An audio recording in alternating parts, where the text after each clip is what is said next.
Iraq and in a U.S. military base where they also said there were no casualties at the time. Many of our armed forces ended up suffering from head injuries, and they did have injuries relating to that strike. Also, a civilian airliner was downed with hundreds of people killed because the Iranians missed their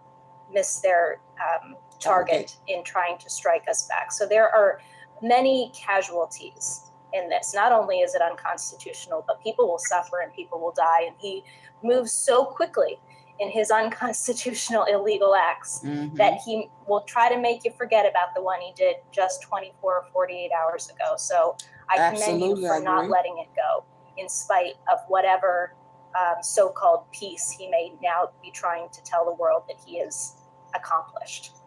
Well, there is one additional thing that's happened today that may not have received the attention that it deserves, and that is we were supposed to have a briefing on this topic, and we're not having that briefing.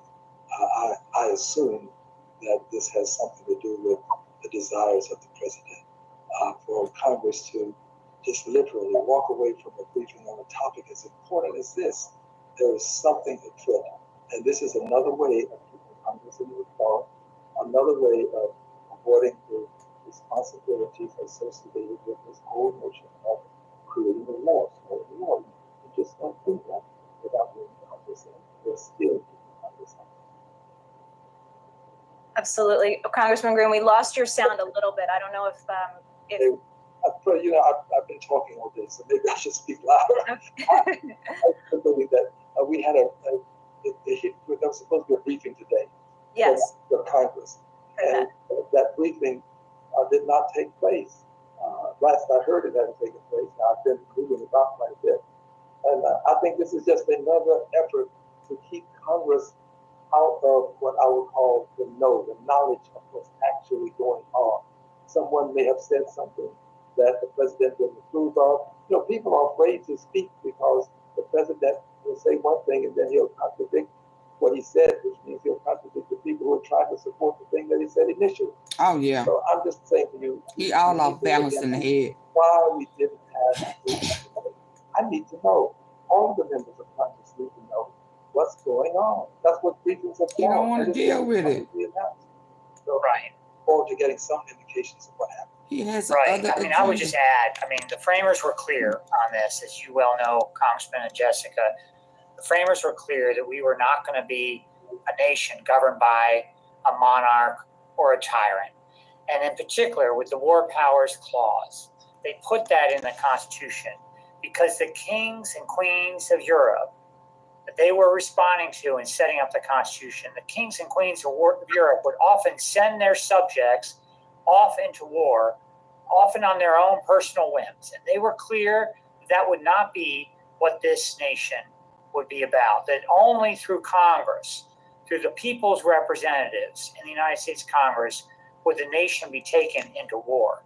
So that is what's at stake here, is when the president assigns to himself the awesome power to take the nation to war in a dictatorial way that is contrary to what the framers outlined in the Constitution.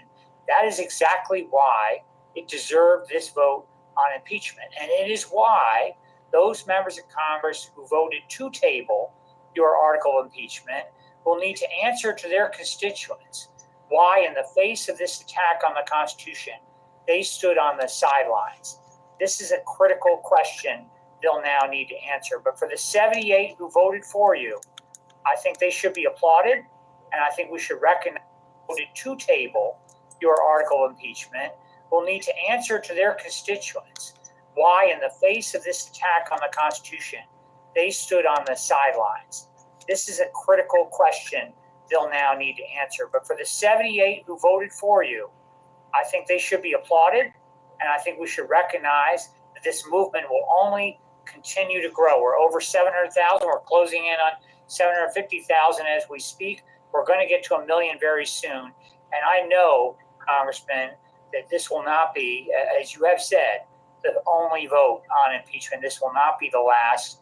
This president must be held accountable for his multiple abuses of power, his impeachable offenses. No, I just wanted to, that leads me to my next question.